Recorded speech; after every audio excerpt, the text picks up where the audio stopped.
स्थापकाय धर्मस्य सर्वधर्मस्वरूपिणे अवतारवरिष्ठाय रामकृष्णाय ते नमः।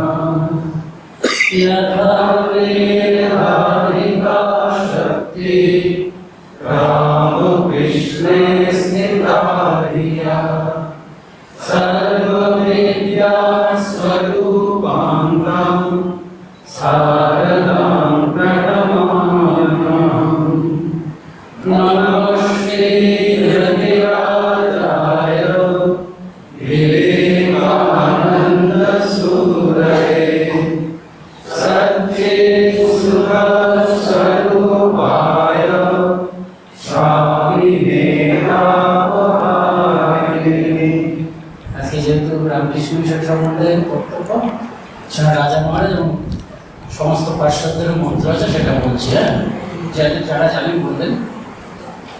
কালিন্দে পুল্লভালে মাধবেন ক্রীড়ারতঃ ব্রহ্মানন্দং নমস্তুভ্যং সদ্গুরু লোকনায়ক योगानंद प्रेमानंद स्वामी च पार्षदाः रामकृष्ण गत प्राणः सर्वस्तां प्रणमामि।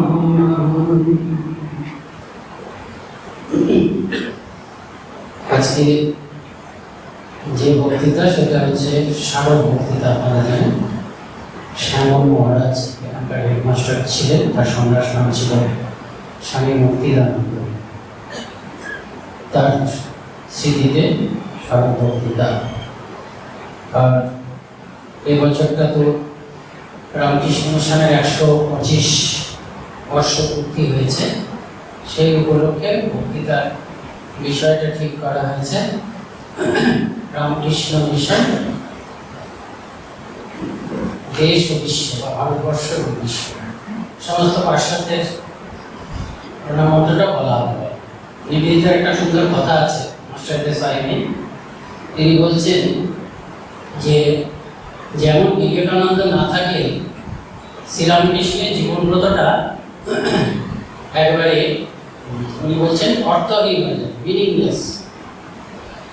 শ্রীরামকৃষ্ণ না থাকলে বিবেকানন্দ না থাকলে যেমন শ্রীরামকৃষ্ণের জীবনব্রতটা মিনিংলেস হয়ে যেত, তেমনি বিবেকানন্দ যা করেছেন, বিবেকানন্দের জীবনব্রত মানে শ্রীরামকৃষ্ণেরই জীবনব্রত, সেটাও তুচ্ছ হয়ে যায়। উনি প্রথমবার বলছেন মিনিংলেস, তারপর বলছেন ট্রিপল, তো তুচ্ছ হয়ে যেত যদি না তার সঙ্গে পার্শ্বরা থাকতে, তার গুরুভাইরা থাকতে। সেই যে নিজের রামকৃষ্ণ মিশন যাকে দেখছি তার মধ্যে সকলের অবদান আছে। স্বামী বিবেকানন্দ সবার প্রথম, কোনো সন্দেহ নেই।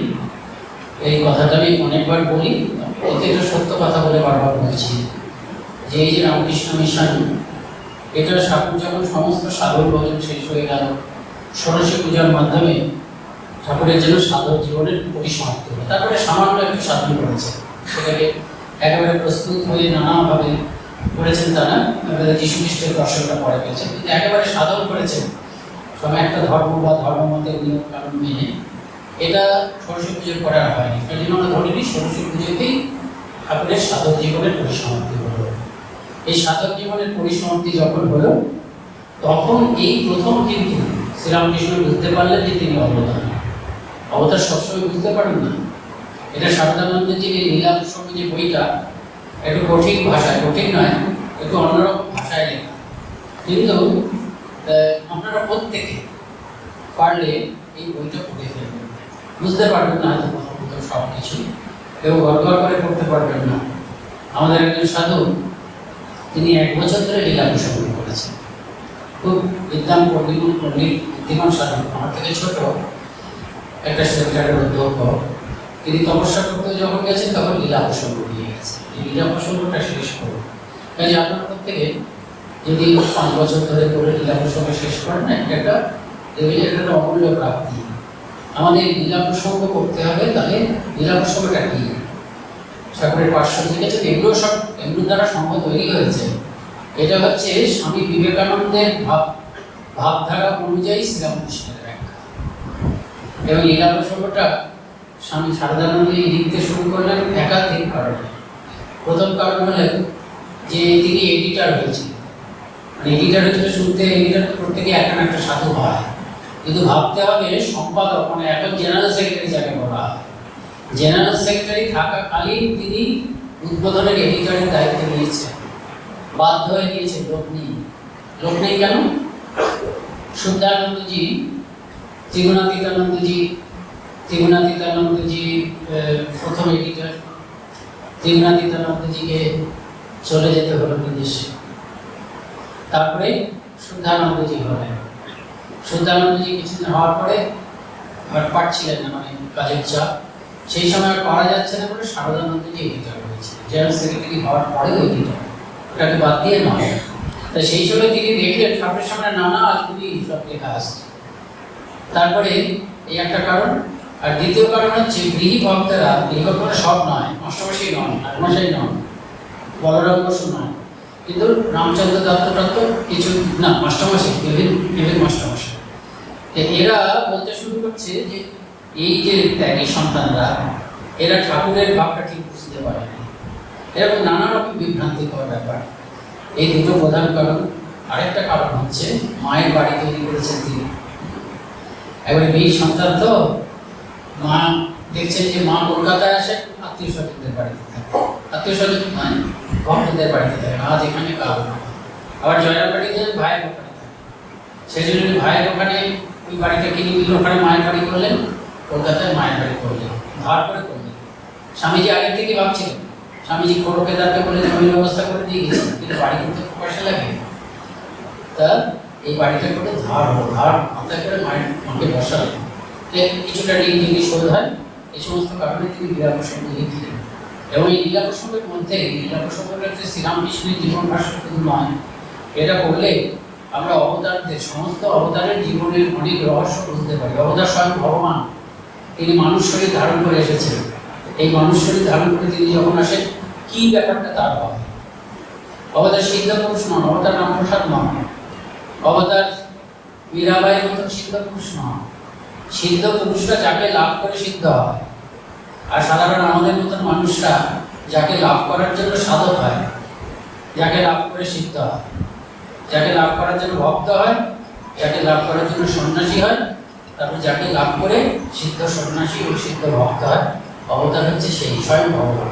তিনি যখন নরশরীর ধারণ করে আসেন, তিনি কীভাবে থাকেন, কী তার হয়, কীভাবে জগৎ দেখেন, কেন তিনি জগতের জন্য কাঁদেন, কেন তিনি জগতের মানুষকে সাহায্য করেন, এই রহস্য চিরকালের অবতারের রহস্য, এটা আমরা বুঝতে পারি কিছুটা। কাজে লীলা প্রসঙ্গটা খুব গুরুত্বপূর্ণ। এটা আমার বিষয় নয়, বললাম তো বিষয় না, আবার বিষয় বটে। তা শ্রীরামকৃষ্ণ বলছেন যে তিনি কিন্তু এই যে সমস্ত সাধনা শেষ হলো, তখন তিনি বুঝলেন যে তিনি অবতার। এবং অবতার শুধু নয়, তার কোনো মুক্তি নেই, সাধারণ মানুষ আসবে, মুক্ত হয়ে যাবে। তিনি এতদিন ভাবছেন তিনি একজন সাধক, তাকে ভগবান লাভ করতে হবে, সিদ্ধ হয়েছে। এবং আর কি জানলেন, তার কোনো মুক্তি নেই, বারবার আসতে হবে, তিনি অবতার। আরেকটা কি, তিনি জানলেন যে প্রতি অবতারের কিছু একটা উদ্দেশ্য থাকে, তার কি উদ্দেশ্য সেটা তিনি জানলেন। সেই উদ্দেশ্যের মধ্যে একটা উদ্দেশ্য হল যে এটা করবেন, এটা করলে তিনি চলে যাওয়ার পরেও তার পানিগুলো থাকবে। সেটা হচ্ছে একটা সম্প্রদায় বা একটা সংঘ তৈরি করতে হবে। তার মধ্যে যার জীবনে যেসব উদার ভাব তিনি ধারণ উপলব্ধি করেছেন, তিনি দেখতে তিনি খুব অবাক হতেন সব সাধন ভজন করার পর, যে তার ভেতরের দিকে, নিজের অন্তরের দিকে তিনি যখন তাকাতেন, তিনি দেখতেন যে সেখানে তো কোনো ধর্মে বিদ্বেষ নেই। আমি তো সবাইকে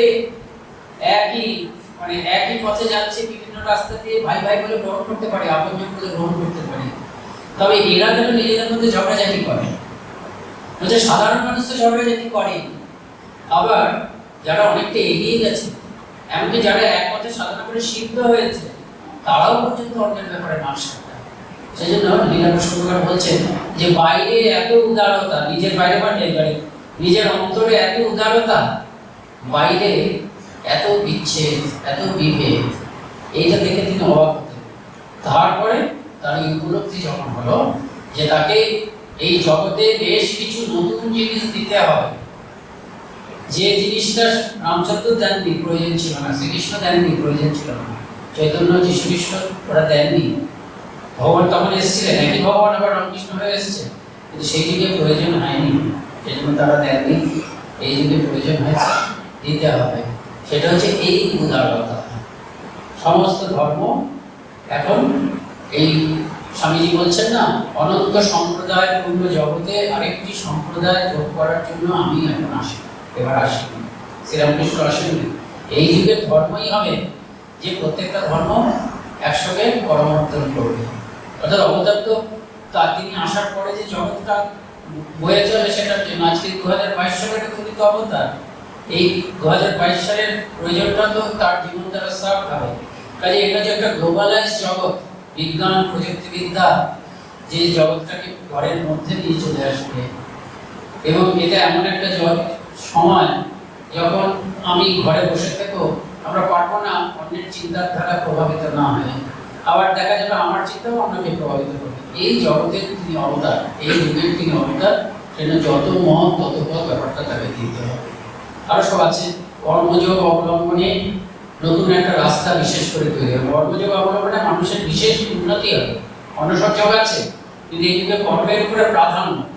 তারপরে বলছেন যে নারী জাতির উন্নত প্রগতি হবে। তারপরে এরকম অনেক কিছু আছে, তার মধ্যে একটা হচ্ছে যে জগদম্বার হাতের যন্ত্রস্বরূপ হয়ে আর একটা নবীন সম্প্রদায় করতে হবে, উদারভাবে নবীন সম্প্রদায়। তার যে উদারভাব সেটা পৃথিবীতে থাকবে। কাজে এই জন্য রামকৃষ্ণ সম্প্রদায়, রামকৃষ্ণ সংঘ, তিনি ওই এরা আসতে শুরু করলেন, নরেন আসতে শুরু করলেন। মা জগৎজননী তাকে দেখিয়ে দিয়েছিলেন কারা আসবে, ওদেরকে এইসব উদার ভাব, ঈশ্বরদাবী জীবনের উদ্দেশ্য ইত্যাদি শেখাতে শুরু করলেন। এবং নরেনকে তিনি বলে গেলেন, দেহত্যাগের আগে নরেনকে বলে গেলেন, নরেনকে সাক্ষী রেখে অন্যদেরকেও তিনি বলে গেলেন। আমাদের মানে কি শেখানো হলো, মানে প্রধান যে ঠাকুরের যেটা স্ট্রেস এই নতুন সংঘের নবীন সন্ন্যাসীদের উপর, সেটা হচ্ছে এক নম্বর কথা হচ্ছে যে ঈশ্বর আছেন, জোর সহকারে ভগবান লাভ করে জীবনের উদ্দেশ্য, এবং কিছু সংখ্যক লোককে সংসার ত্যাগ করে আসতে হবে, একদম সর্বস্ব ত্যাগ, একদম সর্বস্ব ত্যাগ করে আসতে হবে, সর্বস্ব ত্যাগ করে একদম জীবনের মধ্যে একদম মানে ভগবানকে একটু উপলব্ধি করতে হবে। আরেকটা কি আপনারা জানেন, শিব জ্ঞানী জীবের সেবা। এইটা বলার জন্য শারদানন্দজি বইটা লিখলেন। এই শিব জ্ঞানী জীবের সেবা বিশ্বাস করতেন। আপনারা তো জানেন ঘটনা যে মাস্টারমশাই পর্যন্ত বিশ্বাস করেন, তিনি ভগীরথ, যিনি কথামৃত তো দুজনে মানে শ্রীরামকৃষ্ণের বাণীতে দুজনের মাধ্যমে ছড়িয়েছে, একটা হচ্ছে নরেন্দ্রনাথ আর একটা হচ্ছে মহেন্দ্রনাথ। কিন্তু মাস্টারমশাই এই মানুষের সেবা, এই যে ভগবানের সেবা, এই কথাটা বুঝতে পারেননি। কিন্তু কথামৃততে মানে মাস্টারমশাইয়ের সামনে কিন্তু ঠাকুর বলেছেন, ঠাকুর অনেক স্পষ্টভাবে বলেছেন, মানে স্বামীজির সামনে যেরকম ভাবে বলেছেন, স্বামীজির সামনে কি বলেছেন বলুন?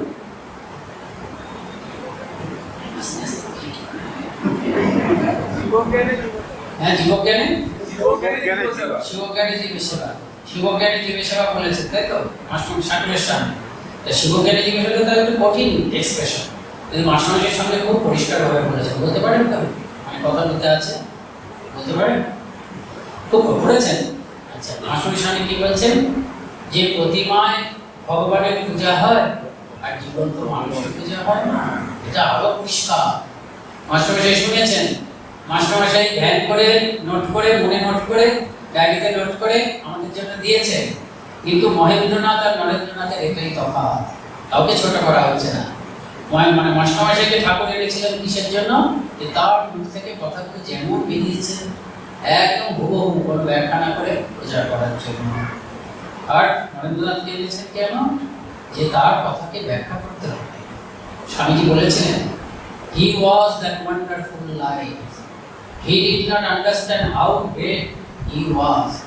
নিজেই বোঝেন যে কত বড় ছিল।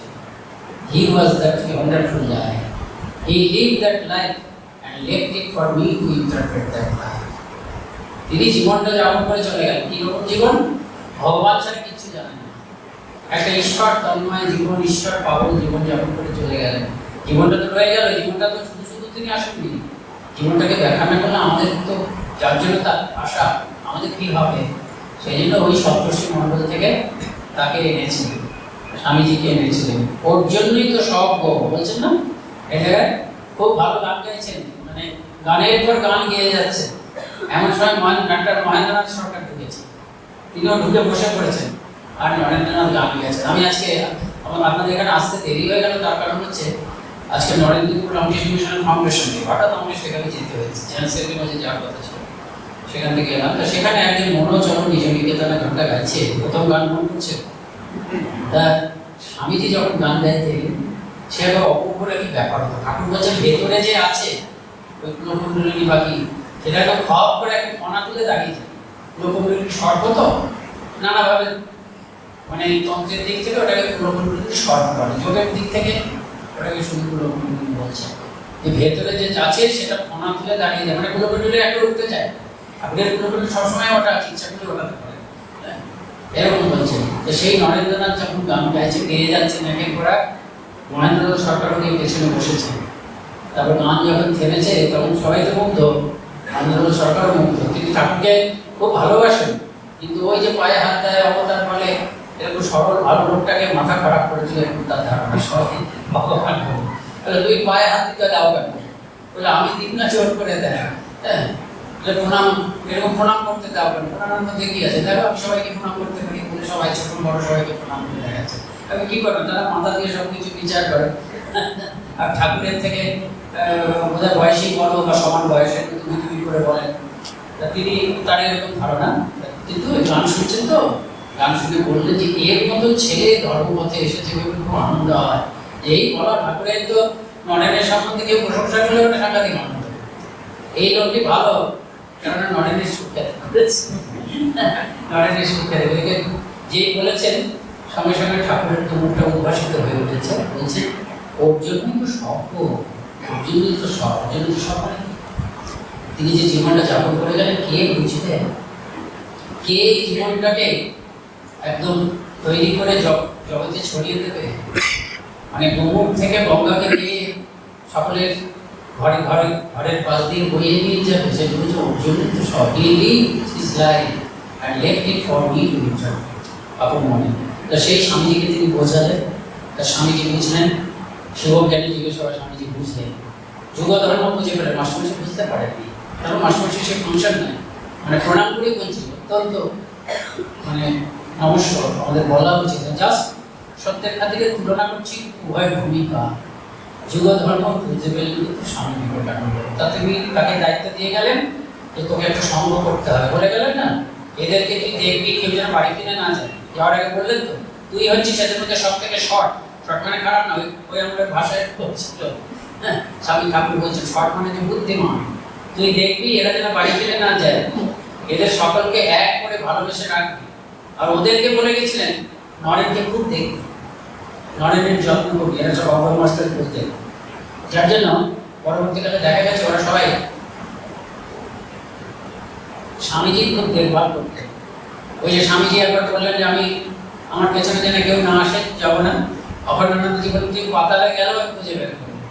তারপরে সেই যে অখণ্ডানন্দজি পেছন পেছন যাচ্ছে, আমি সেটাকে ইয়ে করছিলাম, মানে হিসাব করেছিলাম, মানে কিরকম জানেন তো, আমি এক্ষুনি ওই গুজরাটের বিভিন্ন জায়গায় স্বামীজি হয়তো লিঙ্গিতে আছেন, অখণ্ডানন্দজি শুনে সঙ্গে সঙ্গে গেলেন।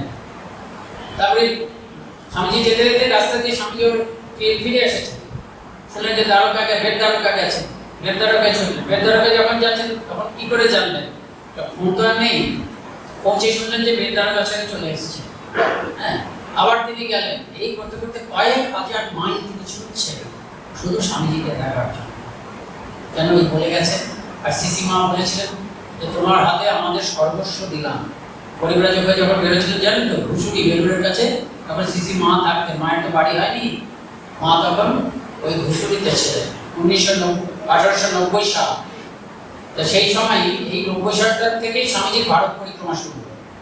আর এই 1890 সালেই ওই শিকাগোতে ঠিক হলো যে কলম্বাসের আমেরিকা আবিষ্কারের 400 বছর পূর্ণ হচ্ছে, আমরা এমন একটা মেলা করবো, এক্সপোজিশন করবো, যে এর আগে ইংল্যান্ডে মেলা হয়েছে, প্যারিসে মেলা হয়েছে, ওই মেলাগুলোকে আমি হার মানিয়ে দেবো।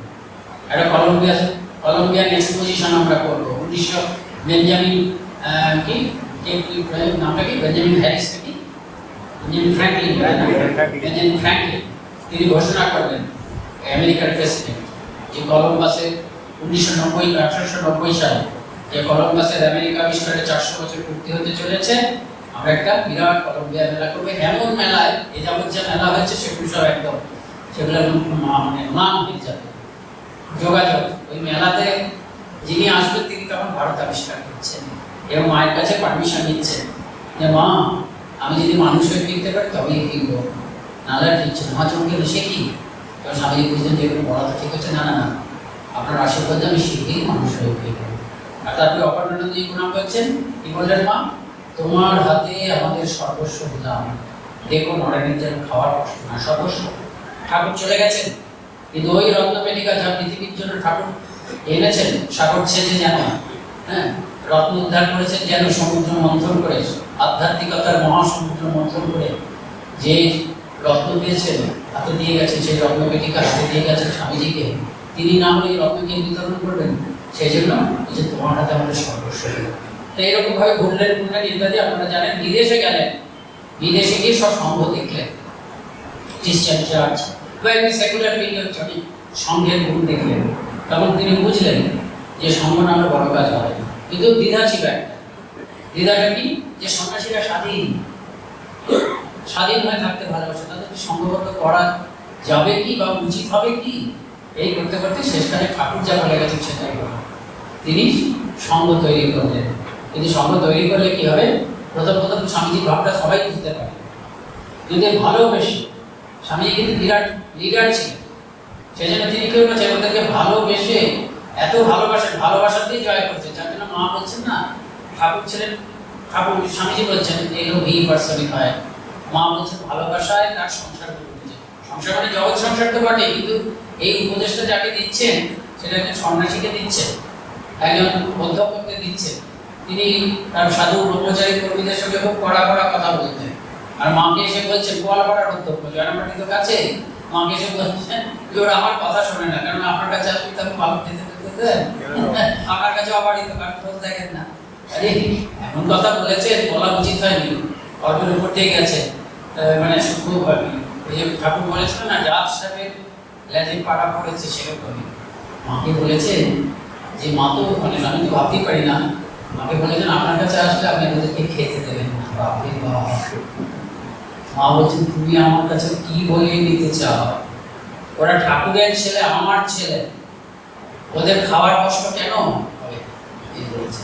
তখন বুঝে গেছেন খুব ভুল হয়েছে, মা অর্জন করতেই করেছে। কিন্তু কেশবানন্দজি সঙ্গে সঙ্গে বুঝতে পেরেছেন ভাগ্যিস, সঙ্গে সঙ্গে ক্ষমা চেয়েছেন। তখন মা বলেন যেরকম পেঁচুয়া বক্তৃতা হয় না, ভালোবাসায় ঠাকুরের সংসার গড়ে উঠেছে, ওরকমভাবে পেঁচুয়া বুদ্ধি করে গায়ে ফেলে কাউকে শাসন করা যায়, সবের কথা বলছে। ভালোবাসা সর্বত্রই তাই, সর্বত্র তাই, ভালোবাসা ছাড়া হবে না। আপনারা এই অসীম চৌধুরী বলে ভদ্রলোক আছেন, তিনি মেরিবিবার যতটুকু কাজ করে গেছেন তারপরের থেকে অনেক কাজ করেছেন এবং তিনিও বিবেকানন্দ অ্যাওয়ার্ড পেয়েছেন। তার একটি বই আছে ইংরেজিতে, অদ্বৈত আশ্রম থেকে বেরিয়েছে, বইটির নাম হচ্ছে Swami Vivekananda the world leader. ছোট বই, খুব বড় নয়, 300 পাতা হয়। সেখানে তিনি দেখাচ্ছেন এই যে রামকৃষ্ণ মিশনের যে ম্যানেজমেন্ট জগতের যেসব তত্ত্ব, সেগুলো দেখা যাচ্ছে রামকৃষ্ণ মিশনের এই লিডারদের মধ্যে খুব পরিষ্কার। রামকৃষ্ণ মিশনে শুধু স্বামীজি লিডার নয়, স্বামীজি লিডার তৈরি করে দিয়ে গেছে। বড় লিডারদের কর্তব্য হচ্ছে এটাই। আজকে ওই যে নরেন্দ্রপুরে ছিলাম, সেখানে লোকেশ্বরজির কথা বারবার করে এসে যাচ্ছে। লোকেশ্বরজি নরেন্দ্রপুরটাকে করেছেন, সেখানে অনেকেই কথা বললেন যে তিনি যেমন লিডার ছিলেন তেমনি তিনি সাধুদের মধ্যে থেকে পরবর্তীকালে লিডার তৈরি করেছেন, আবার কর্মীদের মধ্যে থেকে লিডার তৈরি করেছেন। স্বামীজি ঠিক ওই ধারণা, স্বামীজির ধারা অনুসরণ করেছেন। স্বামীজি কি করলেন, তার গুরু ভাইদের মধ্যে থেকে নিজের স্বপ্নটাকে গুরু ভাইদের মধ্যে ভালোবেসে ঢুকিয়ে দিলেন। ভালোবাসার উপরে কিছু চলে না, এমন ভালোবাসা, নরেনের ভালোবাসা। সারদানন্দজি মনে করছেন কাশীপুরে কি হয়েছে, যে দুটো ভালোবাসার টানে তারা আবদ্ধ হচ্ছে। একটা হচ্ছে শ্রীরামকৃষ্ণের ভালোবাসা, কিন্তু ওই শ্রীরামকৃষ্ণের ভালোবাসার পাশাপাশি শ্রীরামকৃষ্ণ ভালোবাসা সবাইকে প্লাবিত করে দিচ্ছে, কিন্তু শ্রীরামকৃষ্ণের ভালোবাসার পাশাপাশি আরেকটা ভালোবাসাকে দেখা যাচ্ছে। যেমন আর কি ওই ওই যে ইয়েতে দেখা যায় না, ওই এলাহাবাদে প্রয়াগে দুটো নদী দেখা যায়, সরস্বতী নদীটা অন্তঃসত্ত্বা না, পরিষ্কার দুটো নদী মিলেছে, দুটো নদীর জল দেখা যায়। হ্যাঁ, তেমনি যেন ওই কাশীপুরে সেখানে শ্রীরামকৃষ্ণের ভালোবাসাটাও দেখা যাচ্ছে, নরেনের ভালোবাসাটাও দেখা যাচ্ছে। এই দুটো ভালোবাসা, একটা ভালোবাসা খুব ডিস্টিংক্ট, দুটো ভালোবাসা পরিষ্কার দেখা যাচ্ছে, কিন্তু একটা ভালোবাসা আরেকটা ভালোবাসাকে মানে ক্ষতিগ্রস্ত করছে না, পরিপূর্ণ। যে শ্রীরামকৃষ্ণের ভালোবাসা এবং নরেনের ভালোবাসা, এই উভয়ের ভালোবাসার মানে আকর্ষণে এই কাশীপুরে যেসব ছেলেরা এলো তাদের মধ্যে এমন সম্পর্ক হয়ে উঠলো যে এক পরিবারগত মানুষের মধ্যেও দেখা যায় না, এরকম বলছেন সারদা। সত্য সত্যি এক পরিবারগত মানুষের মধ্যেও দেখা যায়, এত ভালোবাসা, ভালোবাসার সংসর্গ হচ্ছে। আর মহেন্দ্রনাথ দত্ত স্বামীর মধ্যম ভাই, তিনি তো যেতেন, তিনিও সাধু, তিনিও যেতেন, তিনি বলছেন যে এমন ভালোবাসা এদেরকে দেখেছি যে মনটাতে এক হয়ে গেছিল। সুন্দর কথা বলছেন, মনে হলো যে একজনের শরীরে যদি একটা চিমটি কাটা যায় তবে আরেকজন কোথায় খুন করে উঠবে। এই ভালোবাসা দিয়ে ইয়ে ভরে উঠেছে, সম্ভব হয়ে উঠেছে। এই ভালোবাসা দিয়ে স্বামীজি কি করলেন যে নিজের স্বপ্নটা রাজা মহারাজ, গভর্নর মহারাজ সবার মধ্যে ঢুকিয়ে দিলেন। যারা বুঝতে পারেনি তাদের মিসআন্ডারস্ট্যান্ডিং চলে গেল। গভর্নর মহারাজ বলছেন স্বামী অশোকানন্দজি একটি বিরাট, মানে স্বামীজির পরে তিনি যারা বিদেশে প্রচার করেছেন তার মধ্যে অশোকানন্দজি একজন। অশোকানন্দজি স্মৃতি কথা বলছেন, গভর্নর মহারাজের কাছে গেছেন একদিন, ওরা যেতে গভর্নরজি সম্বন্ধে লোকের সঙ্গে কাছে অনেকবার শুনেছি সব কথা, যে একবার এরা সব নেতা সংগঠনেরই হতে হবে তার কোনো মানে নেই। আমরা দেখলাম কি নেতৃত্ব শক্তি রাজা মহারাজের মধ্যে। যেমন স্বামীজি চলে গেলেন, ওদের উপরে পড়ে পড়লে হিমালয় পাহাড় চলে গেল, কিন্তু ওই তার মধ্যেই কি নেতৃত্ব শক্তি। তারপর মহাপুরুষ সবসময় তপস্যা করতেন, কথা বলতেন না লোকের সঙ্গে, কিন্তু বুঝতেন না, কিন্তু দেখা গেল কি নেতৃত্ব শক্তি। বাবুরাম মহারাজ খুব যেন লাজুক টাজুক ছিলেন, কিন্তু দেখা গেল কি নেতৃত্ব শক্তি। শারদানন্দজি মহারাজ কি নেতৃত্ব শক্তি। নিবেদিতা ম্যাকলাউড তাকে বলতে শুরু করেন সেকেন্ড স্বামী, মানে স্বামীজির যেমন সবকটা গুণ আছে, সব থেকে পাণ্ডিত্য, বক্তৃতা ইত্যাদি, সাংগঠনিক শক্তি, সঙ্গীত, লেখনী শক্তি, সব কিছু যেন সেকেন্ড স্বামী। প্রত্যেকের মধ্যে নেতৃত্ব শক্তি, এগুলো সব স্বামীজি জানিয়েছে। নিজের নেতা, অন্যকে নেতা করেছে। তা আজকে লোকের সঙ্গে কথা বলছিল যে তিনি নেতা, অন্যকে নেতা করেছেন, আমরা ওর ধারায়। তো সেই যে তিনি করে দিয়ে গেছেন এই সংঘ, সমগ্র সংঘটার সম্বন্ধে বলছি। এই সংঘের বৈশিষ্ট্যগুলো কি? সংঘের প্রধান বৈশিষ্ট্য হচ্ছে এটা, এই ভাবধারের বৈশিষ্ট্য হচ্ছে কি, স্বামীজি বুদ্ধদেব সম্বন্ধে বলছেন। স্বামীজি তো বুদ্ধদেবের খুব মানে অনুরাগী ছিলেন, প্রথমে বুদ্ধদেবের দর্শন দিয়েছিলেন, এবং স্বামীজির সঙ্গে এমনকি চেহারা, তো স্বামীজির ধ্যান মূর্তি আর বুদ্ধের ধ্যান মূর্তি, এই দুটো ধ্যান মূর্তির মধ্যে অনেক সাদৃশ্য আছে। শুধু তাই না, ওই নোমারুল্লাহ ওই জীবনীতে লিখেছেন যে জাপানে যখন তিনি রাস্তাঘাটে হাঁটাচলা করতেন তখন অনেকে তাকে দেখে বুদ্ধ বলে মনে করতেন। ওরা তো বৌদ্ধ ধর্মের দেশ, বুদ্ধ বলে মনে করতেন। তো স্বামীজি বুদ্ধদেবের খুব প্রশংসা করলেও, বুদ্ধদেবের খুব অনুরাগী থাকলেও, যে এই একজন মানুষকে দেখেছি যে তিনি ভগবানের থেকেও মানুষকে বেশি ভালোবাসতেন সম্পর্কে। কিন্তু স্বামীজি সবকিছুই আবার নিরাসক্ত দৃষ্টিতে বিচার করতে পারতেন। বৌদ্ধ ধর্মের ত্রুটি সম্বন্ধে তিনি বলছেন কি, যে বুদ্ধ ধর্মের ত্রুটি হচ্ছে কি, ভারতবর্ষে বা সাধারণ মানুষের কাছে একেবারে নাস্তিক কিছু চলে না। নাস্তিক মানে কি, তোমার শেষ লক্ষ্যটা কি সেটা যদি স্পষ্ট করে না বলা হবে। বৌদ্ধ ধর্মে সব আছে, বৌদ্ধ ধর্মে কি বলা আছে সহজ কথায়, যে তুমি মনটাকে খুব শুদ্ধ করো। এই হচ্ছে মনটা অশুদ্ধ হয় কেন? বাসনার জন্য, তৃষ্ণার জন্য। তুমি তৃষ্ণাটাকে কেটে দাও, তৃষ্ণাটাকে কেটে দিলে মনটা শুদ্ধ হয়ে যাবে, তুমি শান্তি পাবে, তোমার নির্বাণ হবে। নির্মাণ হবে মানে কি, ওই যে বারবার ধরে তুমি যাচ্ছ আসছো, এটা নির্বাণ। এই নির্বাণ হচ্ছে লক্ষ্য, তোমার যাওয়া আসা বন্ধ। ঠিক আছে, যাওয়া আসা বন্ধ, আমি পাবোটা কি, এটা তো লোকে জিজ্ঞেস করে পজিটিভ কি পাবো। বুদ্ধদেব বলছে শূন্য, মানে প্রকৃত সত্য কিছু নেই। ধাবমান সত্য আছে, চন্দ্রমান সত্য আছে। একটা পাকাটির মধ্যে আমি আগুন জ্বালিয়েছি, আগুন জ্বালিয়ে পাকাটিটাকে ঘোরাচ্ছি, মনে হবে যেন একটা আলোর বৃত্ত, তাই না? মনে হবে না? আলোর বৃত্তটা কি আছে? আলোর বৃত্তটা নেই আসলে, ওই আলোর কণাটাকে ঘোরাচ্ছি বলে আলোর বৃত্ত হচ্ছে। কিন্তু বুদ্ধদেব সেরকম বলে যে চিরন্তর সত্য বলে কিছু নেই, আপেক্ষিক সত্য আছে। সেই আপেক্ষিক সত্যগুলোর সঙ্গে জ্ঞান হচ্ছে, সেই জ্ঞান হতে হতে বারবার ধরে সেগুলো পাশাপাশি আছে, মনে হচ্ছে যেন প্রকৃত একটা সত্য আছে। এটা হচ্ছে মোটামুটি ভাবে বুদ্ধদেবের কথা। কিন্তু স্বামীজি বলছেন যে বুদ্ধদেব কোনো নির্দিষ্ট লক্ষ্য বললেন না, যার ফলে কি হলো যে বুদ্ধদেবের প্রশংসা করলেন কি, এতদিন ধরে লোকে ভগবানের কথা বলছিল কিন্তু মানুষের দিক থেকে মুখ ফিরিয়েছিল। বুদ্ধদেব কি করলেন? মানুষের দিকে সমস্ত মনটাকে ফেরালেন। বুদ্ধদেব ধর্মের মূল কথা হচ্ছে করুণা, কিন্তু বুদ্ধদেব ধর্মের ত্রুটি কি, যে বুদ্ধদেব নির্দিষ্ট করে একটা লক্ষ্য বললেন না। তিনি কোন লক্ষ্যে যাবে, কি পাবে তা বললেন না। অর্থাৎ ঈশ্বর সম্বন্ধে তিনি নিশ্চুপ রইলেন, আত্মা সম্বন্ধে তিনি নিশ্চুপ রইলেন, ব্রহ্ম ব্রহ্ম ইত্যাদি সম্বন্ধে নিশ্চুপ রইলেন। তারপরে কি হলো যে ভারতবর্ষ কখনো নাস্তিক ধর্মকে গ্রহণ করে না। বুদ্ধদেব কয়েক শতক পরে ভারতবর্ষ থেকে নির্বাসিত হল। তা আমাদের ধর্মের শক্তি হচ্ছে কি, এই রামকৃষ্ণ বিবেকানন্দের ধর্মে যেমন একটা পজিটিভ দাঁড়ানোর মতন একদম নিশ্চিত ফিলোসফি আছে, যে আমরা হচ্ছে বলি কি ভগবান লাগে জীবনের লক্ষ্য, ভগবান বলে একজন আছে। যারা ভক্তি পথে চলে 99% লোক ভক্তির পথে চলে, কাজে ভগবান বলে একজন আছে, এটা আমরা পরিষ্কারভাবে বলছি। ভগবান লাগে জীবনের উদ্দেশ্য। কিছু সংখ্যক মানুষ ভগবানের পথে না, তারা জ্ঞান পথে চলে, তাদের জন্য বলছে হ্যাঁ ব্রহ্মজ্ঞান লাভ জীবনের লক্ষ্য, আত্মজ্ঞান লাভ করে মুক্তি লাভ করে জীবনের লক্ষ্য, একদম পরিষ্কার এই কথাটা বলা আছে। আবার কি বলা আছে? আবার বলা হচ্ছে যে এই যুগে সব থেকে উপযুক্ত হচ্ছে কি কর্মযোগ এবং শিবজ্ঞানের জীবের সেবা, একদম মানুষের দিকে পুরো মন। আবার কোন লক্ষ্যে যেতে হবে সেটাও আছে। সেই জন্য স্বামীজি এই সঙ্গে এই রামকৃষ্ণ মিশনের আদর্শ কি করলেন? সহজ কথা, আত্মনমস্বার্থম জগৎ হিতায় চ, আত্মমুক্তি এবং জগতের কল্যাণ। আত্মমুক্তি মানে নিজের মুক্তি। নিজের মুক্তি মানে এটা কি? নিজের স্বরূপ জানা। আমি নিজের স্বরূপ জানার চেষ্টা করি। এই যে সাধারণ ভজন সব কিছু করছি, সব কিছুর মধ্যে দিয়ে নিজের স্বরূপ জানার চেষ্টা করছি, সেটারই নাম ভক্তদের কাছে ভগবান লাভ। আমি ভগবান লাভ করি, তারপর ভগবানের কৃপা করে আবার আমাকে ব্রহ্মজ্ঞান দিয়ে মুক্তি করে দেবে, এটা আমরা করছি।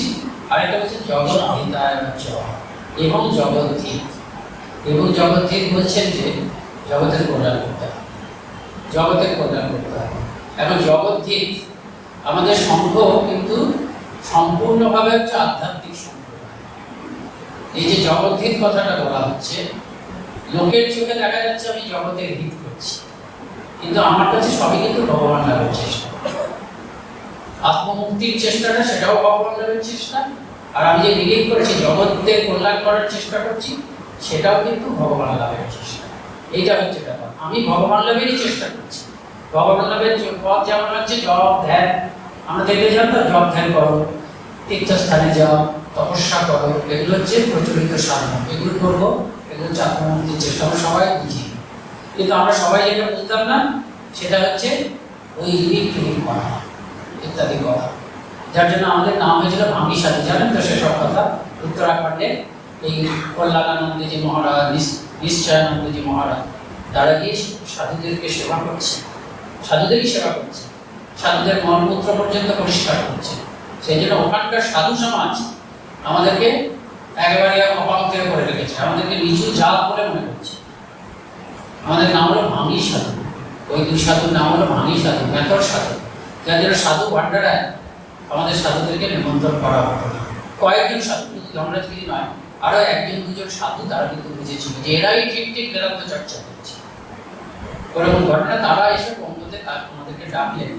তার ফলে কি হলো জানেন তো, আমরা শুধু সাধু সমাজের ইয়ে করলাম তা না, ভারতবর্ষের সব হলো কি ভারতীয় সাধু সমাজের মানসিকতা এখন পাল্টে গেছে। প্রত্যেকটা সাধু সম্প্রদায় তারা সেবা করে। এই সেবা কিন্তু, সেবা মানে কিন্তু আলাদা জিনিস না, এই সেবার মাধ্যমেও আমরা কিন্তু ভগবানের উপাসনা করছি, ওই শিবজ্ঞানী যে সেবা। এটাই স্বামীজি বললেন। স্বামীজি তো বলেছিলেন, ওই যে স্বামী ঠাকুর যখন অর্ধ ভাবাবিষ্ট অবস্থায় বললেন জীবে দয়া নয় শিবজ্ঞানে জীবের সেবা, তখন একমাত্র স্বামীজি নরেন্দ্রনাথ বাইরে এসে বললেন যে আজকে যে আলো পেলাম সেই আলো আমি সারা পৃথিবীতে ছড়িয়ে দেব। এতদিন ধরে ভাবতাম যে ধর্মপথে চলতে গেলে দয়া মায়া এগুলোকে কোথায় মারতে হবে, সমস্ত সুকুমার বৃত্তি। এখন দেখলাম যে করতে তো হবে না, এরকম দয়া মায়া যেমন থাকবে, শুধু একটু মোট পাল্টে দিতে হবে। যাকে ভালোবাসছি সে আমার ভগবানেরই একটা রূপ। আসলে এই ব্যাপারটা জানো তো, আমরা আমাদের কাছে ভালোবাসা একটাই, ভালোবাসা ঈশ্বরকে ভালোবাসাই ভালোবাসা। ঠাকুর বলছেন যে মানুষকে কেন নমস্কার করো, মানুষকে নমস্কার করা মানে সত্যি ঠাকুরকেও নমস্কার করে যেভাবে মানুষকেও সেভাবে নমস্কার। গুরুজনকে তো পায়ে হাত দিয়ে প্রণাম করি, এই মাকে যদি প্রণাম করি ঠাকুরকে আমরা পায়ে হাত দিয়ে প্রণাম করি। গুরুজনদেরকে অনেক সময় সাষ্টাঙ্গ প্রণাম করি, না হলে হাত জোর করে প্রণাম করি, না হলে পা ছুঁয়ে করি। ঠাকুরকে আমরা করি হ্যান্ডশেক করি না, মানুষকে হ্যান্ডশেক করছি আর ঠাকুরকে প্রণাম করছি তা তো করি না। যেভাবে ঠাকুরকে ভগবানকে সম্মান জানাচ্ছি, ভালোবাসা জানাচ্ছি, ঠিক সেভাবে মানুষকে জানাচ্ছি। তার মানে কি, উনি আছেন সবার মধ্যে, সব রাম দেখছি, সব রাম দেখছি, ওই রাম সবার মধ্যে আছে। সেই জন্য মানুষের মধ্যে ভগবানকে দেখে জগৎ দিন, এটা একটা যুগান্তকারী ব্যাপার। আমরা এতদিন পরে বুঝতে পারবো না। যখন রামকৃষ্ণ মিশনের সেবা কাজ শুরু হলো, যে কি যে ব্যাপার, তখন একদম হইচই পড়ে গেল, সমস্ত কাগজে হইচই পড়ে গেল। খ্রিস্টান মিশনারিরা আক্রমণ করতেন যে তোমাদের মধ্যে দয়া নেই, চ্যারিটি নেই, আমাদের মধ্যে চ্যারিটি আছে, আমরা চ্যারিটির থেকেও বেশি দিয়ে যাচ্ছি। এরকম ভাবে সব অনুপ্রাণিত হতো। স্বামীজি উদ্বোধন পত্রিকায় লিখেছেন, কবিতা লিখেছেন, সেই কবিতাটা সকার প্রতি কবিতা বেরিয়েছে। আর কাশীতে কয়েকটি যুবক স্বামীজির ভক্ত, একজন বলে চারুচন্দ্র, সে ওই কবিতা পড়ে বিবেকানন্দ কি বলেছে দেখো, বলে জামিনী বাবুর কাছে শুনে গেল, এই দেখো বিবেকানন্দ কি বলেছে।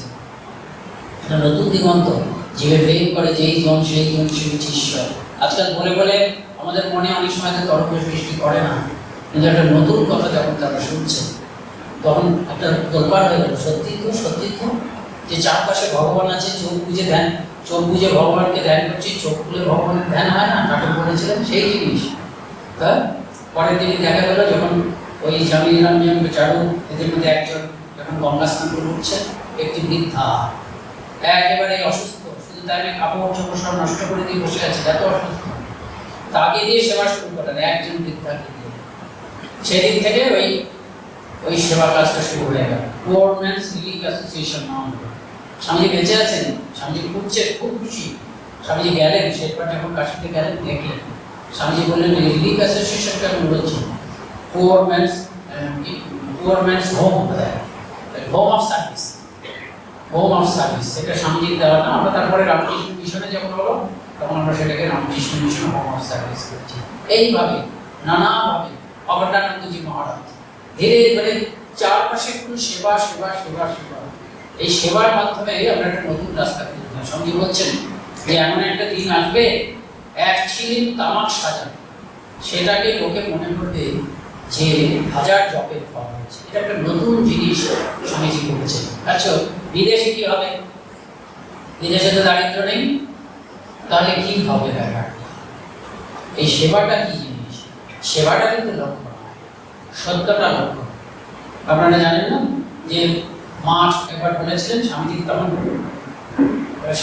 জীবিত আছেন, মায়াবতী দিকে স্বামীজি কি করলেন, মায়াবতী অদ্বৈতাশ্রমটা স্বামীজি করেছিলেন তো, যে একটা এমন একটা সেন্টার হবে যেখানে কোনো দেব দেবী মূর্তি থাকবে না, যেখানে শুধু অদ্বৈতের চর্চা। যার জন্য মায়াবতীতে যান, ওখানে আমরা গাড়ি তুললে জয় শ্রী গুরু মহারাজজি বলি তো, তাই না? ওখানে হবে না জয় শ্রী গুরু মহারাজজি বলা হয় না, ওখানে অদ্বৈত চর্চা।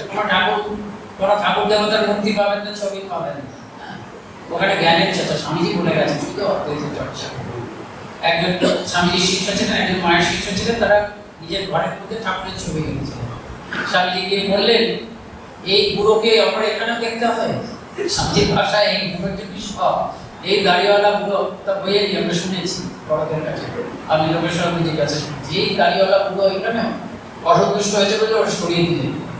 তারপরে মায়ের কাছে ওরা চিঠি লিখলেন মানে কি ভয় আছে, মনে পুষে রেখেছেন। স্বামীজির শরীর যাওয়ার পরে জুলাই মাসে শরীর গেছে, জুলাই মাসেই চিঠি লিখেছে, মানে এত গলা পর্যন্ত প্রশ্নটা রয়েছে যে স্বামীজির গুরুদেব আর স্বামীজি তার ছবি দেখে অসন্তুষ্ট হচ্ছেন। স্বামীজি মা কি বললেন, নরেন যা করেছে ঠিক করেছে। নরেন তোমাদের ঠাকুর অদ্বৈতী ছিলেন, তোমরাও অদ্বৈত। এইটা হচ্ছে আমাদের, আমরা যা কিছু করছি তার মাধ্যমে কিন্তু এইটা প্রচার করছি, এটা বুঝতে হবে।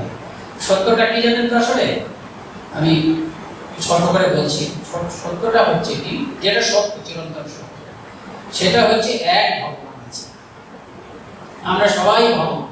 Each soul is protection divine, তাই তো বলছেন তো? আচ্ছা, এই আর এই যে দৈবিক পরিচয়, এমন তো নয় যে আমি শুধু দেবতা, আপনারা কেউ দেবতা না, আমিও দেবতা, আপনারাও দেবতা, সর্বত দেবতা। এই দেবত্বের পরিচয়ে আমরা সবাই এক, একটা oneness of existence. In this divine identity we are all divine, আমরা প্রত্যেকে দেবতা, এবং এই পরিচয়ে আমরা সবাই এক হয়ে গেছি। এখন সমান সমান নয়, এক। অদ্বৈত বেদান্ত মানে একত্বের কথা বলে, এটা বলে না যে সবাই সমান। স্বামীজি খুব সুন্দর সুন্দর কথা আছে, স্বামীজি সারা পৃথিবী জুড়ে বেদান্ত প্রচার করেছে। উনি প্রথমে ঠাকুরের নাম বলেননি, উনি বেদান্ত প্রচার করেছেন। যখন দেখলেন সবাই বেদান্তকে মানছে, তখন তিনি ঠাকুরকে বলতে শুরু করলেন। বেদান্তের পরাকাষ্ঠা, বেদান্ত মানে সবই, আপনি যে প্রতিদিন ধ্যান জপ করেন সেটাও বেদান্ত, গোটা জীবনটাই বেদান্ত।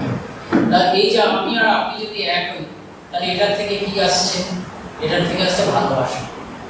সেই বেদান্তের বাণী হচ্ছে ভালোবাসার বাণী। আমি বুঝি বা না বুঝি, পৃথিবীর যে কোনো প্রান্তে যে কোনো মানুষের দুঃখ আমার দুঃখ, পৃথিবীর যে কোনো প্রান্তে যে কোনো মানুষের সুখ আমার সুখ। এটা হচ্ছে সত্যের দিকে এগোচ্ছি। এই জন্য স্বামীজি বলছেন যে প্রতিটি ধর্মই বলে মানুষকে ভালোবাসা ভালো, মানুষকে সাহায্য করা ভালো, কিন্তু কেন যে এগুলো ভালো সেগুলোর উত্তর একমাত্র বেদান্তের মধ্যে আছে। তার কারণ অন্যের মধ্যে আমি বিরাজ করছি, অন্যের মধ্যে আমি বিরাজ করছি, এটা হচ্ছে সত্য। আমি যে আপনার সঙ্গে হিংসা করছি, আপনাকে আলাদা ভাবছি, এটা মিথ্যা। বহু লোক মিলে মিথ্যা কথা বললেই মিথ্যাটা মানে মিথ্যাটা সত্য হবে। বহু লোক মিলে আমরা মিথ্যা কথা বলছি, আমরা প্রত্যেকে হবে। বহু লোক মিলে আমরা এই মিথ্যা কথা বলছি যে আমরা মানুষ। স্বামীজি চিঠি আছে না, I am worshipper of that God whom the ignorant call man, আছে না স্বামীজির চিঠি, মেরি রেলকে লিখছেন, I am worshipper of that God whom the ignorant call man। অজ্ঞ মানুষ আমাদেরকে বলছেন যে অজ্ঞ মানুষ জানে না, পড়াশোনা না করলে যেমন আমরা অজ্ঞ বলি, আমরা প্রত্যেকেই অজ্ঞ। মাস্টারমশাই ঠাকুরের কাছে বকা খেয়েছিলেন না, স্ত্রী কেমন ভালো তবে অজ্ঞান, তুমি বুঝি জ্ঞানী? সত্যি তো জ্ঞানী তো আমরা সবাই অজ্ঞান। ঘুম দিয়ে ইগনোরেন্ট করবেন, আমরা সবাই আপনাদেরকে মানুষ বলছি, আমি নিজেকে মানুষ ভাবছি, আপনি অমুক বাবু, আপনি অমুক বিশেষ পৃষ্ঠা, সবাইকে মানুষ ভাবছি। আমাকে জিজ্ঞেস করেন যে আপনি কি, আমি বলবো তো নিজেকে ভাবছি মানুষ, সবাইকে ভাবছি মানুষ, আমরা অজ্ঞান। স্বামীজি কি বলছেন? এই অজ্ঞানরা যাকে মানুষ বলছে, আমি সেই দেবতার পূজারী। সবার মধ্যে এক দেবতা, আলাদা মনে হচ্ছে কেন? সবার মধ্যে এক বিদ্যুৎ শক্তি। এই ফ্যানটার মধ্যে এই হলুদ আলো, সাদা আলো, সবকিছুর মধ্যে এক বিদ্যুৎ শক্তি। ওই বিদ্যুৎ শক্তিকে স্বামীজি প্রমাণ করছে। বিদ্যুৎ শক্তি মানে এই মানুষের ঘটে ঘটে একই দেবত্বের শক্তি নানাভাবে বেরোচ্ছে। কেউ খুব পবিত্র মানুষ, কেউ হয়তো অতটা পবিত্র নয়, কেউ খুব বৃদ্ধ মানুষ, কেউ হয়তো একেবারে বাচ্চা, কয়েক বছর হলে জন্মেছে, কিন্তু প্রত্যেকের মধ্যে সেই দেবত্বের শক্তি বেরোচ্ছে। স্বামী সেদিন বলছেন, whom the ignorant call man, I worship that God in me। তার মানে কি হচ্ছে জানেন তো? প্রকৃত সত্যটা হচ্ছে কি? প্রকৃত সত্যটা হচ্ছে কি? আমরা বুঝি বা না বুঝি, আমরা দেবত্বের ভগবানের সমুদ্রে যেন ডুবে আছি। আমরা ডুবে আছি, জলের মধ্যে যদি ডুবে থাকি কি হবে? চারপাশে জল না, তেমনি ভগবানের সমুদ্রের মধ্যে ডুবে আছি। এবং এই চোখ খুলে আমরা প্রত্যেকে সর্বত দেবতা। স্বামীজি বললেন এই সর্বত থেকে প্রকাশত্ব দেবতা হতে হবে। Each soul is potentially divine. We have to be expressly divine. তার জন্য এই রামপ্রসাদ এত সাধনা করেছেন ওই জন্য, মীরাবাই এত সাধনা করেছেন ওই জন্য, আমরা যে এত কষ্ট করে মহারাজদের হাতে পায়ে ধরে দীক্ষা নিচ্ছি, আমাদের গুরুদেবের কাছে প্রতিদিন সন্ধ্যাবেলায় সকালবেলায় বসছি, এই রামকৃষ্ণ মিশনের ছুটে এসে প্রবচন শুনছি, সকাল থেকে সন্ধ্যা পর্যন্ত গৃহকর্তা করছি, আমরা আমাদেরও যেন গৃহ সংসার, মঠের মধ্যে আমরা নিজেদের সংসার করছি। সব কিছুর উদ্দেশ্য হচ্ছে কি? ওই পোটেনশিয়াল ডিভিনিটির থেকে এক্সপ্রেস ডিভিনিটিতে পৌঁছানো, ওই সর্বগত দেবত্বের অবস্থার থেকে প্রকাশিত, একদম প্রকাশিত দেবতা। স্বামীজি হচ্ছেন প্রকাশিত দেবতা, রাজা মহারাজ হচ্ছে প্রকাশিত দেবতা। আমাদের গুরুদেবরা আমাদের কিছু কিছু সন্ন্যাসীরা এবং কিছু কিছু ভক্তরা, তারা একবার প্রকাশিত দেবতা এই কাজটা করে ফেলেছে। সর্বত দেবতার থেকে প্রকাশিত দেবতা কিন্তু আমাদের মধ্যে আছে প্রত্যেকে আমরা পারি। বাইরের জগতে প্রত্যেকে আমরা ভারতবর্ষের প্রধানমন্ত্রী হতে পারবো, ওখানে বৈষম্য আছে যে তুমি কোনোদিন রাজনীতি করনি আর ওই ঝামেলা করার সহ্য নেই, তুমি বিন্দু লোক তুমি পারবে না। কিন্তু ভেতরের জগতে কোনো বৈষম্য নেই। আমরা প্রত্যেকে টাকা বিন্দা হতে পারবো না বাইরের জগতে, কিন্তু ভেতরের জগতে প্রত্যেকে আমরা সেই সম্পত্তি নিয়ে আছি। প্রত্যেকে আমরা দেবতা, প্রকাশিত দেবতা হতে পারবো। এই বাণী দেওয়ার জন্য শ্রীরামকৃষ্ণ এসেছে। রামকৃষ্ণ মিশনটা কি? শ্রীরামকৃষ্ণের মিশনই হচ্ছে রামকৃষ্ণ মিশন। আর বিবেকানন্দের মিশনটা কি? ওই শ্রীরামকৃষ্ণের মিশনটাকে স্বামীজি নিজের মিশন করেছে। তাই স্বামীজি পরিষ্কারভাবে বলছেন, নির্ভীকতাকে বলছেন আপনার জীবনের মতো কি? বলছে আমি পৃথিবীর প্রতিটি মানুষকে কে বলবো তুমি দেবতা, অজ্ঞ বুঝি মেধর প্রত্যেককে কে বলবো দেবতা। আর কি জীবনের প্রতিটি পদক্ষেপে সেই দেবত্বকে কিভাবে প্রস্ফুটিত করা হয়। সর্বত দেবতা এবং প্রতি মুহূর্তে আমি সর্বত দেবতার থেকে একটু একটু করে প্রকাশিত দেবতা কি করা হবে এটা ভালো। এই প্রকাশিত দেবতা হওয়ার অনেক পথ, যার জন্য স্বামীজি ঠাকুর কি বলছেন, যত মত তত অনন্ত পথ। কিন্তু সব থেকে এই যুগের জন্য সব থেকে বড় পথ, চিরকালের জন্যই পথ, সেটা হচ্ছে মানুষকে ভালোবেসে ভগবান পদে সেবা। যার জন্য স্বামীজি কি বলছেন জানেন তো, যে love is Vedanta. Love is Vedanta কেন বলছেন? বিকজ লাভ ইউনিফাইস। আমি যদি এক্ষুনি আমাদের পরিষদের কথা আছে, আমি যদি এক্ষুনি ওই যে বললাম সর্বপদ দেবতার থেকে প্রকাশিত দেবতা হয়ে গেল, আমি যদি এক্ষুনি দেবতা হয়ে যাই, আমি তাকে কি দেখবো? পরিষদে বলা আছে, ঈশ্বর পরিষদে বলা আছে, গীতাতে বলা আছে, ইয়াস্তু সর্বাণি ভূতানি আত্মন্যেব অনুপশ্য সর্বভূতেষু চ আত্মা তত ন বিজিগুষ্যতে তত্র কশোক কমহ একত্বম অনুপশ্য। ইয়াস্তু সর্বাণি ভূতানি, সমস্ত প্রাণীকে, শুধু মানুষ নয়, নিজের মধ্যে দেখছে। ওই প্রকাশিত দেবতা হয়ে গেছি। আর সর্বভূতেষু চ আত্মা, সবার মধ্যে নিজেকে দেখছি। সে কতটা দেখে, সে কাকে ঘেন্না করবে, কাকে হিংসা করবে। তত্র কশোক কমহ একত্বম অনুপশ্য। এরকম যে একা দেখছে, তার শোক কি মোহ, এই একটাই সত্য। সেই এক সত্যটাকে আমরা আচরণ করতে চাচ্ছি। উপায়টা কি? ওই ভগবানের সমুদ্রের মধ্যে আছি আমরা। আমরা কি করব? বিজ্ঞান, এটাকে ঠাকুর হচ্ছে বিজ্ঞান। জ্ঞান তো, জ্ঞান হচ্ছে ব্রহ্মসত্য জগৎ বিজ্ঞান। ঠাকুর কি বললেন? এরপরেও আছে কি হচ্ছে, সব সর্বভূতে তাকেই দেখছি। আমরা হচ্ছে বিজ্ঞানের কথা বলি, আমাদের হচ্ছে বিজ্ঞান বেদান্ত। যার জন্য স্বামীজিকে ঠাকুর বললেন না, স্বামীজির কাছে ঠাকুর কি চাইলেন? এই ঠাকুরের কাছে স্বামীজি কি চাইলেন? ঠাকুরের কাছে স্বামীজি চাইলেন যে সুখদেবের মতন নির্বিকল্প সমাধিতে থাকবে। আর ঠাকুর কি উত্তর দিলেন? ছি ছি ছি, তোর হীন বুদ্ধি, ভাবা যায় না। সমস্ত উপনিষদ বেদ বেদান্ত সবকিছু তো বলছে নির্বিকল্প সমাধি সব থেকে উঁচু অবস্থা। উপযুক্ত গুরু খুব খুশি হয়, তুমি কি চাও? নির্বিকল্প সমাধি, খুব খুশি। এখানে দেখছি উপযুক্ত গুরু, উপযুক্ত শিষ্য নির্বিকল্প সমাধি চাচ্ছে, বলছে হীন বুদ্ধি, ওর থেকে উঁচু অবস্থা আছে। তুই যে গান করিস যোগ কুছ হ্যায় সদ্গুরু কি হ্যায়, এটা বলছে। যে নির্বিকল্প সমাধিতে তুই পাবি, নিশ্চয়ই পাবি। তারপরে নিচে এসে তোকে দেখতে হবে, একটু নিচে নামে আসবি। সেটাকে নিচু বলছে না উঁচু বলছে। দেখবি যে সবার মধ্যে ব্রহ্ম আছে, ভগবান আছে। এখানে ভগবানকে দেখলি, তারপরে সবার মধ্যে ভগবানকে দেখি। এইটা হচ্ছে বিজ্ঞান বলা হচ্ছে। এই বিজ্ঞানটা আমাদের সকলের জন্য। মনে রাখতে হবে যে রামকৃষ্ণ মিশন কিন্তু শুধু গৃহীদের সাধুদের জন্য না, গৃহীদের জন্য একই আদর্শ। হয়তো একটু কঠিন লাগছে আমার মনে হচ্ছে আপনার দেখে, কিন্তু কঠিন না, সত্যটা হচ্ছে এইটাই আমাদের। আমরা যে শিবজ্ঞানে জিজ্ঞাসা করছি, এটা হচ্ছে এই ব্যাপার। আমাদের গীতাতে একটা খুব সুন্দর কথা আছে, দ্বিতীয় অধ্যায়টা তো স্থিতপ্রজ্ঞের লক্ষণ। স্থিতপ্রজ্ঞটা কি বলছে? যে এমন মানুষ যার দুঃখে সে অনেক বিঘ্ন থাকবে, সুখেও বিচলিত হবে না। সুখে বিচলিত হবে না, দুঃখে অনেক বিঘ্ন থাকবে। তারপর শঙ্করাচার্য আমাদের জন্য বলছেন, এটা তো খুব কঠিন ব্যাপার আমাদের জন্য, সেখানে একটা খুব সুন্দর কথা আছে। তার মধ্যে সূত্রটা আছে যে কিভাবে আমরা এগোবো, সাধারণ মানুষ কিভাবে এগোবো। একটা পর্যায়ের মানুষ আছে তারা সিদ্ধ পুরুষ, আরেকটা পর্যায়ে হচ্ছে তাদের থেকে উঁচু, তারা অবতারের মতন লোক, সিদ্ধ হয়েই আসে। এবং স্বামীজি জমিজি ইত্যাদি, এবং তারপরে এই রামপ্রসাদ ইত্যাদি সিদ্ধ পুরুষ। তাহলে আমরা সাধারণ মানুষের উপায় কি? সেখানে বলছেন যে আমাদের পথ চলার উপায় হচ্ছে কি, ওখানে ভাষ্যতে একটা বলছেন যে কৃতার্থ লক্ষণানি জানি তানি সাধনা, এই একটা কথা হচ্ছে, অদ্ভুত কথা। কৃতার্থ মানে কি? কৃত অর্থ, অর্থাৎ যে পৌঁছে গেছে, তার জীবনটা সার্থক হয়ে গেছে। কৃতার্থ বলি না, লক্ষ্যে পৌঁছে গেছে, কৃতার্থ। কৃতার্থ লক্ষণ মানে কৃতার্থ পুরুষের যেগুলো লক্ষণ তানি সাধনা, সেগুলি হচ্ছে আমাদের জন্য সাধনা। অর্থাৎ স্বামীজির মধ্যে আমরা যেগুলো লক্ষণ দেখেছি, স্বামীজি মানুষের মধ্যে সত্যি সত্যি ভগবান দেখছেন, আমি এক্ষুনি দেখতে পাচ্ছি না, আমার জন্য সেটা হচ্ছে সাধন। আমার জন্য তাহলে সাধনটা কি? আমার জন্য সাধন হচ্ছে শিবজ্ঞানী বেশি।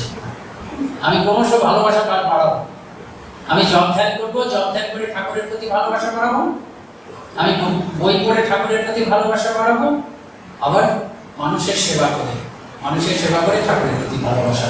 কৃতার্থ লক্ষণ, উনি মানুষের মধ্যে ভগবান দেখেছেন, আমি সবার মধ্যে শ্রীরামকৃষ্ণকে দেখে ভালোবাসা বাড়বো। কাজেই এই সেবা ধর্ম, আসল কথাটা হচ্ছে কি, মন্দিরেও ভগবানকে দর্শন এবং মানুষের মধ্যেও ভগবানকে দর্শন। হৃদয়টাকে বাড়াতে হয়, ভালোবাসায় সংসার গড়ে উঠেছে। এবং এইটা কিভাবে? বাড়ির থেকে শুরু হবে, বাড়ির সঙ্গে সকলকে ভালোবাসবো। প্রত্যেকটা কাজ ভগবানের কাজ, ভগবান ছাড়া কিছু নেই। আমি ভগবানের সমুদ্রের মধ্যে ডুবে আছি, স্বামী ভগবান, স্ত্রী ভগবান, পুত্র ভগবান, বাড়ির কাজের লোক ভগবান, মাস্টারমশাই ভগবান, ছাত্র ভগবান, সবাই ভগবান। এটা মনে মনে ভেবে সব সময় সেবা করতে হবে, ভালোবাসতে হবে। ভুল হয়ে যায়, সেটা জব ধ্যান করার সময় ভুল হয়, মনটা চলে যায়, আবার আমরা টেনে আনি, তবে এটাতেও ভুল হবে, রাগ হবে, বিরক্তি হবে। তখন মনকে বুঝিয়ে সবাইকে ভালোবাসতে হবে। এই যদি করি, এই করলেই আমরা উঠে যাব। সারা পৃথিবীতে আমরা কিন্তু এই বাণী প্রচার করছি, এই বেদান্ত বাণী, যে সবার মধ্যে এক ধর্ম। আমাদেরকে কি বলি?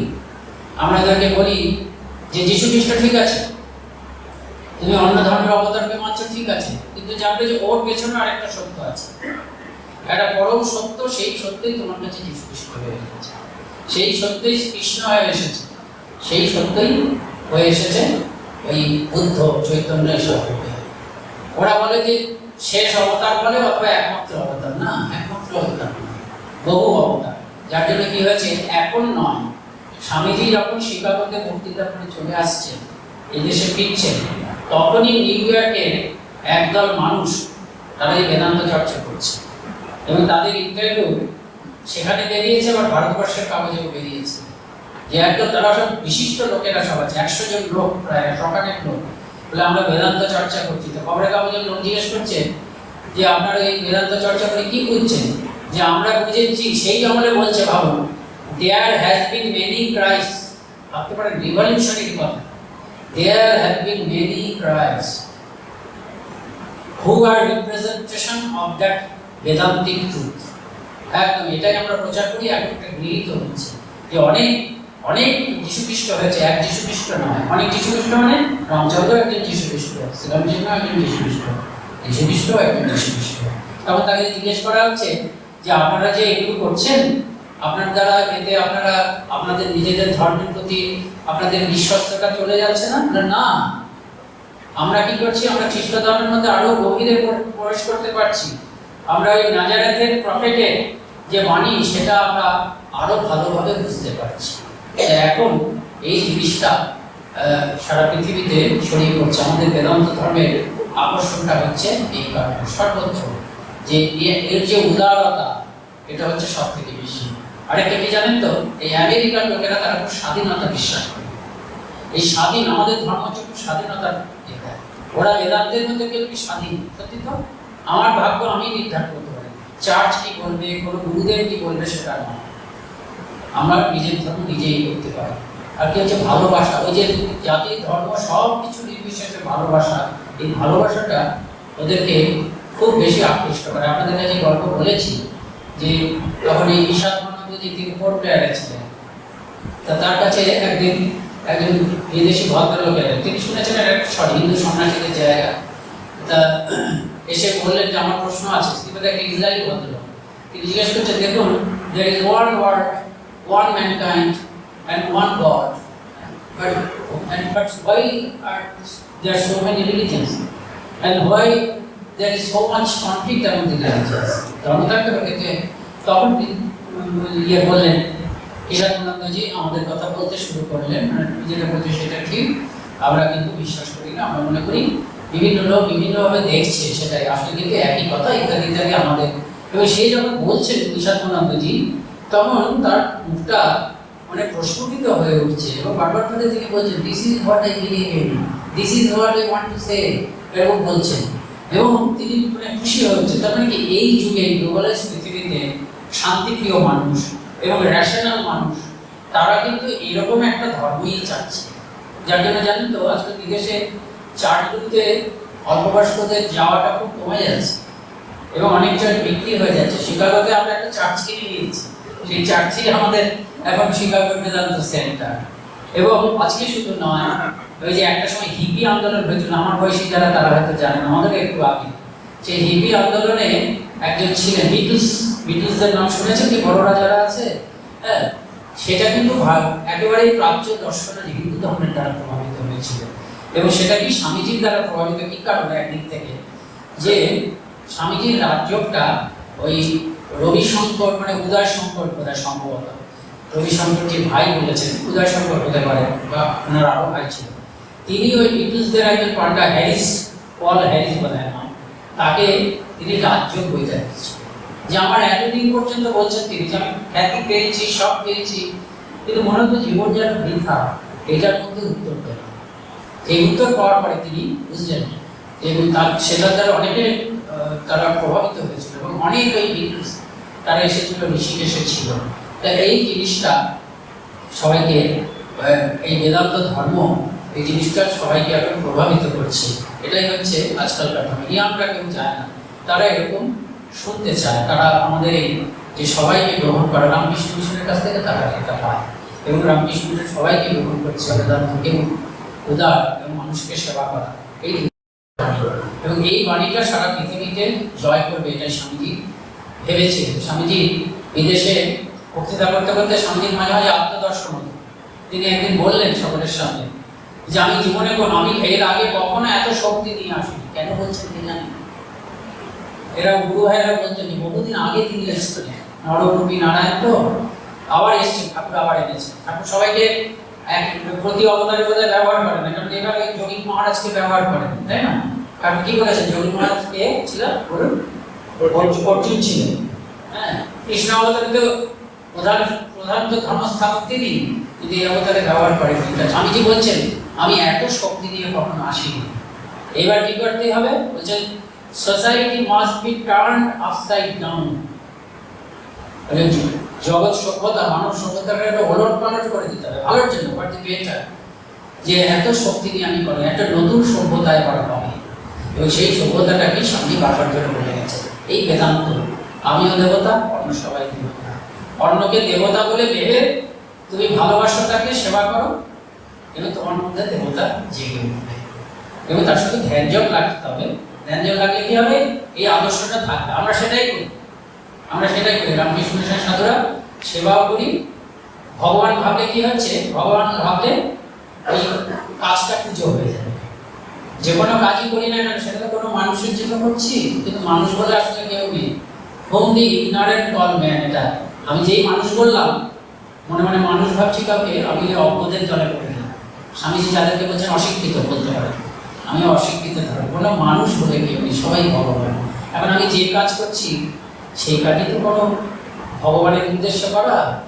ভগবানের বিভিন্ন প্রতিমা হয়, মা দুর্গা একটা প্রতিমা, শিব ঠাকুরও একটা প্রতিমা, তেমনি ভগবানের অসংখ্য প্রতিমা। আপনি একটা মানুষ, আমাকে একটা মানুষ, কেউ তো কালচার মানুষ, কেউ আনকালচার অশিক্ষিত মানুষ, কেউ একেবারে দুরারোগ্য রোগে ভুগছে মানুষ, কেউ অশিক্ষিত মানুষ। ভগবানের এই বিভিন্ন প্রতিমা, ভগবানের এই বিভিন্ন প্রতিমার উদ্দেশ্যে আমার কাজ, সেটা প্রত্যেকটা কাজ পূজা।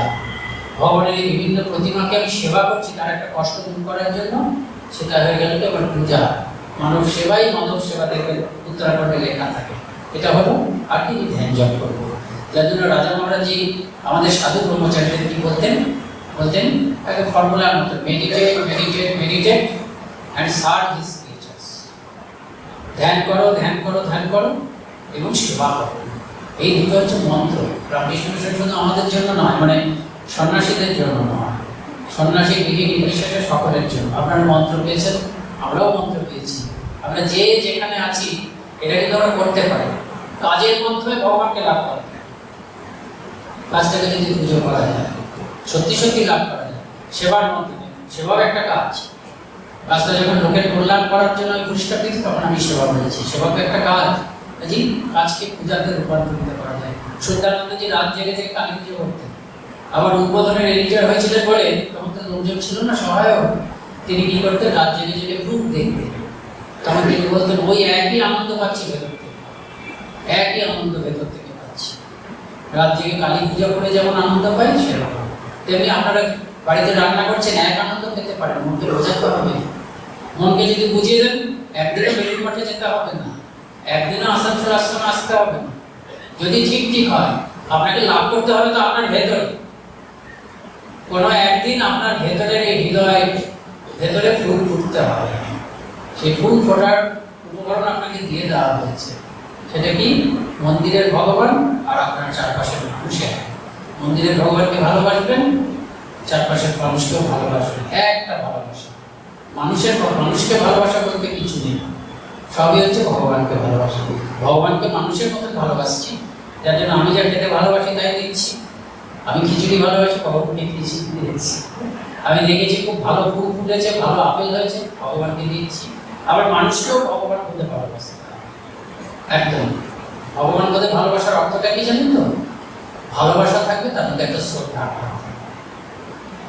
এটাই হচ্ছে ব্যাপার। ছোট বাচ্চাকে ভালোবাসি, কিন্তু শ্রদ্ধার ভাব থাকে না। ভালোবাসা সবার প্রতি ভালোবাসাও থাকতে হবে, শ্রদ্ধা থাকতে হবে, তবে ব্যাপারটা পুজো হয়। এরকম পুজোর ভাব থাকতে হবে। আপনি হয়তো বকবেন, আপনি মাস্টারমশাই, আমরাও ছাত্রদের বকি, কিন্তু মনে মনে জানি এই ছাত্রটাও আমার ঠাকুর। আমাদের কাছে এই গল্প তো করেছি। এটাই হচ্ছে সারা পৃথিবীতে প্লাবিত করা বেদান্ত। এই হচ্ছে বেদান্ত, যে আমি বেদান্ত অনুভব করবো, ধ্যান করবো, সব কিছু এক। আবার চোখ মেলেও বেদান্ত করি। চোখ খুলে ভগবান আছে, ইয়ে করলে হয় না, এটা করতে হবে। আপনাদের কাছে এই গল্প তো করেছি যে কাশীর একজন মহারাজ, তার নাম ছিল জগন্নাথানন্দ। আমার একই সঙ্গে সন্ন্যাস, আমার বড় হদের মতো তার নাম ছিল। তিনি বেঁচে থাকতে বলার কথা ছিল না, সেজন্য তিনি মারা গেছে বলে বলেছি, গল্পটাও বলছি। এই হচ্ছে আমাদের ভাব, এটা করতে হবে, এটা না করলে হবে। মেডিটেট সেটাও করবেন, এবং যে যেখানে আছে এক ব্যাপার। এটা কখনো ভাববেন না সাধুই ভগবান লাভ করবে। আমাদের দেশে এরকম হয়েছে, গৃহীরা ভগবান, গৃহীদেরকে ভগবান লাভ করতেই হবে, সবাইকে ভগবান লাভ করতে হবে। এটাই স্বামীজির লক্ষ্য ছিল। তাই কাশীর গল্পটা বলি, কাশীর গল্পটা বলেছি যে উনি একটি সুইপার ছিল, তার মন্দিরে কাজ করার ছিল। সে ভালো কাজ করতো, কিন্তু একটা তেল চিটচিটে একটা নোংরা জামা পড়তে থাকতো। উনি দিতেন, ধুতি গেঞ্জি দিতেন, সে একদিন পড়তো, তার পাশে বোধ হয় ধুতি গেঞ্জি নোংরা হয়েছে, সেটাকে রেখে দিয়ে আবার তেল চিটচিটেটা পড়তো।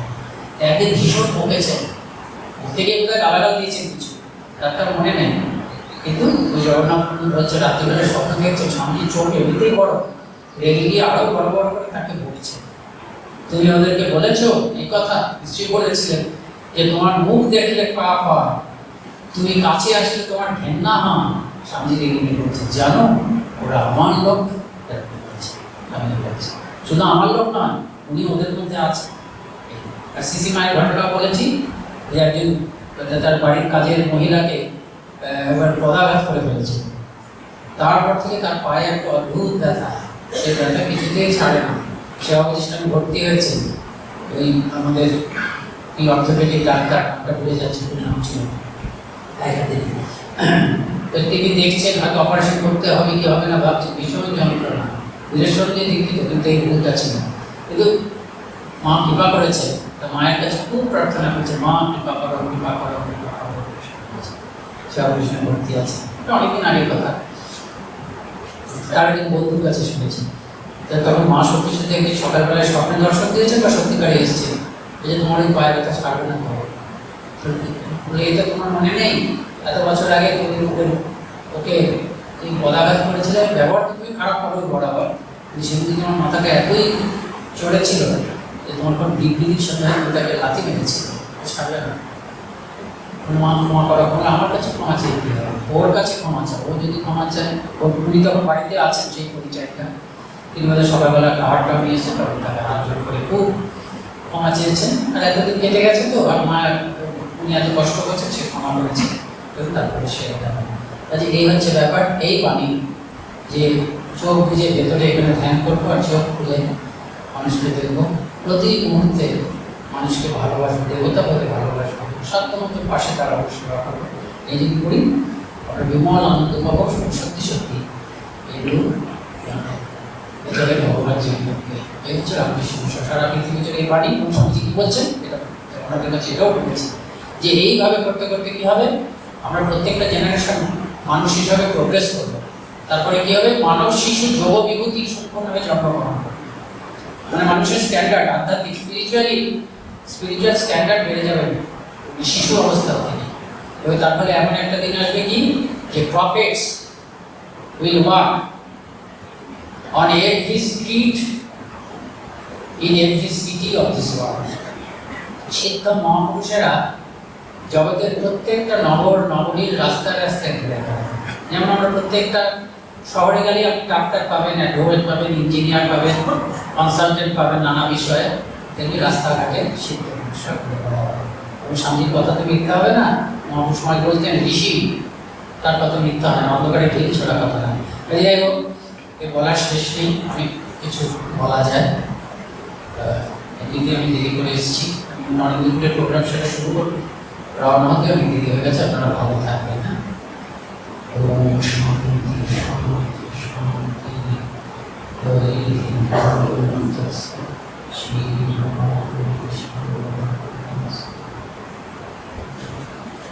এটি একটি বই দেবনাথ বাবু প্রাক্তন ছাত্ররা মিলে বের করেছেন, এই আসানসোল রামকৃষ্ণ মিশন কিভাবে হলো সেই আগের থেকে তার ইতিহাস।